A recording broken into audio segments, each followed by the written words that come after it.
Hoje em dia, a gente já tá até acostumado com representações do diabo no cinema, principalmente em filmes de terror. Mas como será que isso surgiu? Nesse vídeo você vai entender por que O Bebê de Rosemary é um clássico.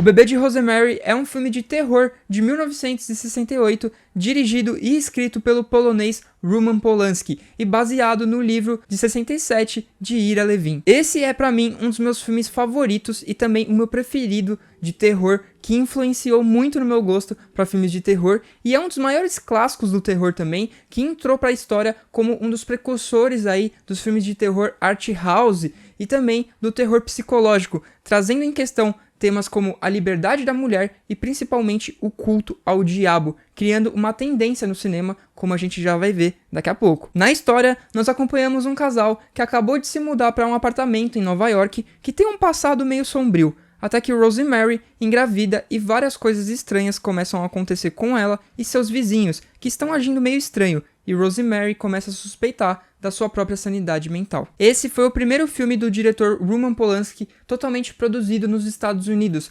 Naquela época, ele não estava muito feliz com o que estava fazendo ali na Europa e queria se aventurar em produções em Hollywood. Os produtores Robert Evans e William Castle, que adquiriram os direitos do livro do Ira Levin para uma adaptação no cinema antes mesmo dele ser publicado, enxergaram uma grande oportunidade de produzir o filme com o Roman Polanski. Robert Evans tinha acabado de se tornar o vice-presidente da Paramount Pictures e admirava muito os trabalhos do Polanski, que já tinha produzido anteriormente um filme com uma temática parecida chamado Repulsa ao Sexo, de 1965. Também um filme que trata de questões do feminino com uma roupagem de terror psicológico dentro de um apartamento. Inclusive, anos depois, essa ficou conhecida como a trilogia do apartamento do Polanski, que começou com Repulsa ao Sexo, depois O Bebê de Rosemary e anos depois O Inquilino. E para tentar convencê-lo de dirigir O Bebê de Rosemary, Robert Evans mandou para Polanski a proposta do roteiro dos Amantes do Perigo e também uma cópia do livro O Bebê de Rosemary,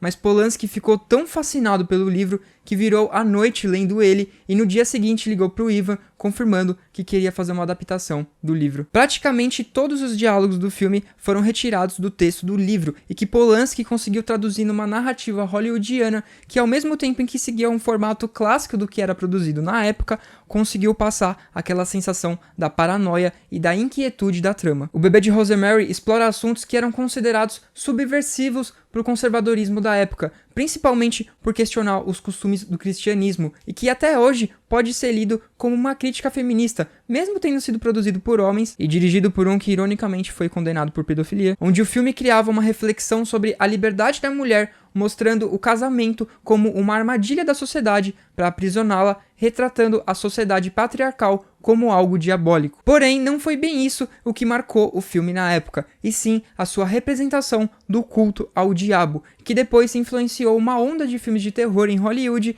e que foi muito importante para trazer filmes como, por exemplo, A Profecia e o clássico O Exorcista. A forma como o filme passa uma sensação de que algo ruim está acontecendo o tempo todo, sem precisar apelar para artifícios visuais que causassem impacto na gente, é um dos grandes méritos dele. São pouquíssimas e até raras as cenas onde a gente vê algo sobrenatural no filme, e mesmo quando elas acontecem, o filme nos deixa propositalmente em dúvida se o que a gente está vendo é realmente uma manifestação de algo maligno ou se é algo relacionado à sanidade da Rosemary, como na famosa cena onde ela é abusada sexualmente durante um sonho. Isso praticamente escancara o questionamento do filme sobre como a mulher é ouvida pela sociedade, se seus questionamentos são levados a sério ou se para abafá-la ela é simplesmente taxada de louca, seja quando ela se queixa de um abuso sexual ou como também nas diversas vezes durante o filme onde a Rosemary reclama de dores e de estar se sentindo mal durante a gravidez e as pessoas à sua volta e inclusive o médico querendo fazê-la acreditar que estava tudo bem. A direção do Polanski conduz a gente de uma forma progressiva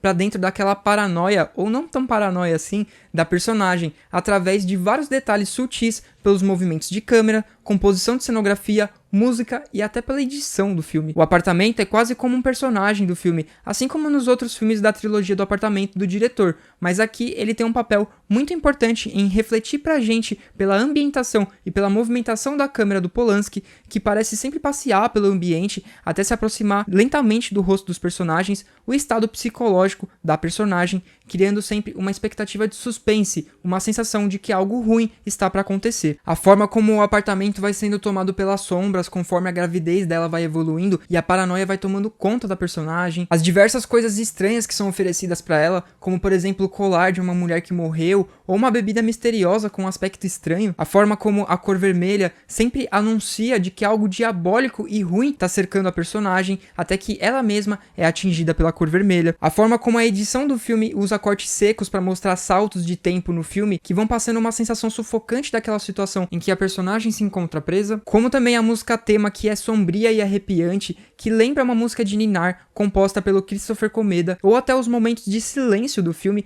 como no final, que adicionam um impacto perturbador na revelação que acontece sobre o bebê naquele momento do filme. Todas essas coisas são mais do que suficientes para nos colocar naquele universo agoniante do filme, criando uma atmosfera perturbadora que nos faz perceber pelos detalhes a presença do satanismo. Muito dessa sensação ruim a gente consegue sentir também graças ao maravilhoso trabalho de atuação do elenco impecável do filme. A Mia Farrow, que interpreta a Rosemary, foi muito elogiada pela crítica com a sua atuação muito convincente no filme. Quase que por uma ironia do destino, o seu casamento com o Frank Sinatra na época pareceu se relacionar com a temática do filme sobre a liberdade das mulheres, já que na época o Sinatra brigou com a atriz e falou para ela que ela seria incapaz de fazer o filme, quando ela recusou um papel coadjuvante no filme Crime Sem Perdão, em que ele estava atuando na época para fazer o bebê de Rosemary. Sinatra, como um bom homem tóxico num relacionamento abusivo, chegou a dizer para ela escolher entre ele ou o filme, até que ele mandou o seu advogado levar os papéis de divórcio